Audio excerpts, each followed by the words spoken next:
Dans cette partie consacrée à l'utilisation des accélérateurs en médecine, nous allons parler de deux grands domaines d'utilisation que sont l'imagerie et la thérapie.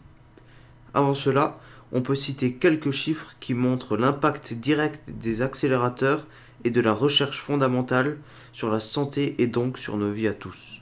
Nous ne parlerons pas ici de la radiologie dite conventionnelle à base de rayons X et qui servent à faire des examens radiographiques à l'aide d'images en deux dimensions.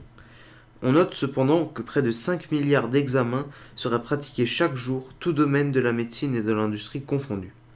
Concernant les techniques d'imagerie 3D, on estime qu'environ 20 millions de personnes bénéficient d'un diagnostic de ce type chaque année. Finalement, l'une des plus importantes applications des accélérateurs de particules en médecine est le traitement du cancer. Il existe trois façons principales de traiter un cancer selon sa forme: la chirurgie, la chimiothérapie et la radiothérapie, où le cancer est détruit par l'énergie d'un rayonnement. Ce dernier est dirigé vers la tumeur cancéreuse pour endommager l'ADN des cellules cancéreuses et ainsi les tuer. La thérapie par rayon X est la forme la plus commune de radiothérapie, mais on voit apparaître de toutes nouvelles techniques à base d'ions et de protons, telles que l'hadronothérapie, dont nous allons vous parler dans cette section. Pour information, un patient sur deux atteint d'un cancer est traité par la radiothérapie.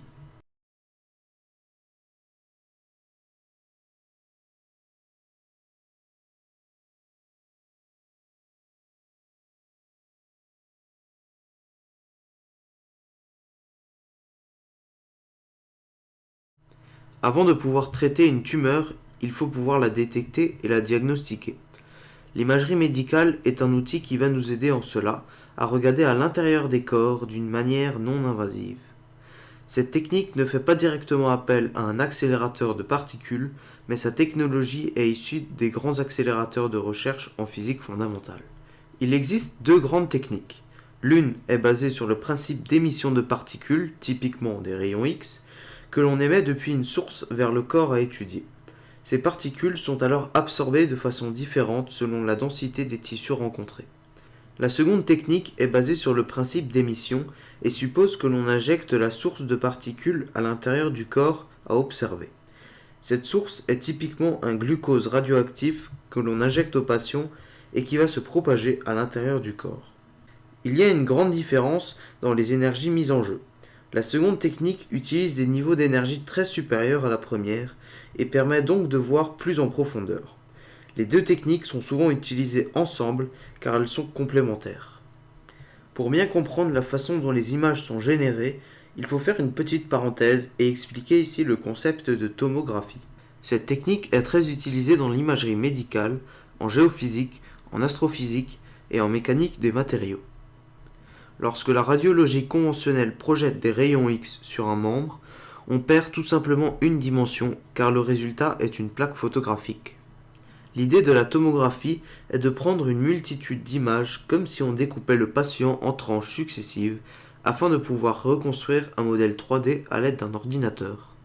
Ce genre d'appareil soumet le patient à un balayage de rayons X et on parle alors d'un appareil de tomographie axiale calculé par ordinateur, ou CT scan en anglais pour Computerized Tomography, ou simplement d'un scanner. On peut également faire de la tomographie lorsque la source de particules se trouve injectée à l'intérieur du corps à observer. On parle alors de tomographie à émission de positrons. Le principe est le suivant. On fabrique un glucose radioactif avec un accélérateur de type cyclotron. Aujourd'hui, il y a ce type d'accélérateur dans de nombreux hôpitaux. La radioactivité du glucose est due à l'ajout de positrons qui sont des antiélectrons. Cette radioactivité est de très courte durée, environ 20 minutes, c'est pourquoi on fabrique le sucre directement sur place. Lorsque le traceur radioactif est injecté dans le corps, il va prioritairement s'accumuler dans les régions à forte activité métabolique, et tout particulièrement les tumeurs qui font partie de ces régions. C'est là que les positrons produits par l'isotope radioactif et les électrons de la tumeur vont s'annihiler mutuellement lorsqu'ils entrent en contact.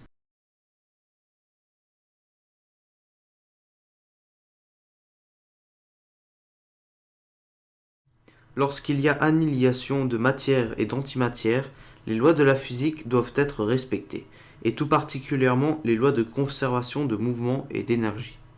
Du coup, si une particule de matière, dans notre cas un électron ici en bleu, rencontre une particule d'antimatière, dans notre cas un positron ici en rouge, à une vitesse faible ou quasiment nulle, il ne peut pas y avoir de mouvement après leur rencontre puisqu'ils s'annihilent mutuellement. Du coup, après annihilation, la totalité de l'énergie des deux particules se doit d'être intégralement convertie en énergie radioactive, dans notre cas de photons, suivant le total des masses en interaction. E égale mc au carré. Les deux photons produits n'ont d'autre choix physique que de partir dos à dos afin que la somme de leur énergie s'annule et que les lois de conservation de mouvement soient respectées. Ce sont ces photons à haute énergie que détectent les capteurs de l'appareil et qui permettront de créer une image visualisant la distribution des tumeurs dans le corps. La combinaison des deux techniques que l'on vient de voir donne des résultats particulièrement clairs et précis. Une fois la tumeur identifiée, il devient possible de choisir le traitement le mieux approprié. L'idée est alors de freiner des particules dans la matière vivante qui constituent les tumeurs, afin de stériliser ou tuer les cellules malignes en découpant l'ADN qui leur permet de se multiplier. On montre sur ce graphique la façon dont les particules se propagent et s'arrêtent dans le corps humain. Est représentée ici, sur l'axe des abscisses, une profondeur d'eau que l'on peut assimiler à des tissus humains, car nous sommes constitués de 60% d'eau. On voit que les rayons X en bleu déposent la plupart de leur énergie dans les couches extérieures, à savoir 30 à 40 mm de profondeur.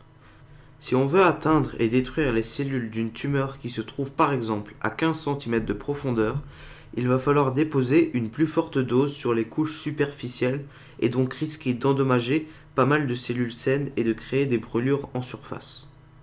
Par contre, on peut utiliser des particules lourdes comme les protons en vert ou les ions en rouge qui déposent peu d'énergie sur leur chemin et qui sont capables de déposer une très grande partie de leur énergie à une profondeur spécifique qui peut être contrôlée de manière relativement précise. C'est ce qu'on appelle le pic de Bragg. Ces particules déposent presque toute leur énergie à l'endroit où elles s'arrêtent. En réglant bien les accélérateurs de ces particules, on arrive à déposer un maximum d'énergie à une certaine profondeur, sans pour autant endommager d'autres cellules saines. Cette technique est très prometteuse et on commence aujourd'hui à construire des centres de traitement et des hôpitaux en intégrant des générateurs d'ions et de protons.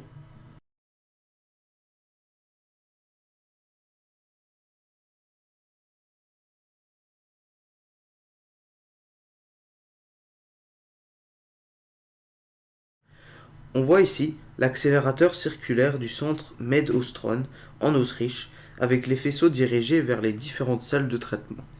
Sur le plan du Itumba Labs à Cape Town en Afrique du Sud, on voit les salles de traitement par protons ou neutrons ainsi que la production de radioisotopes.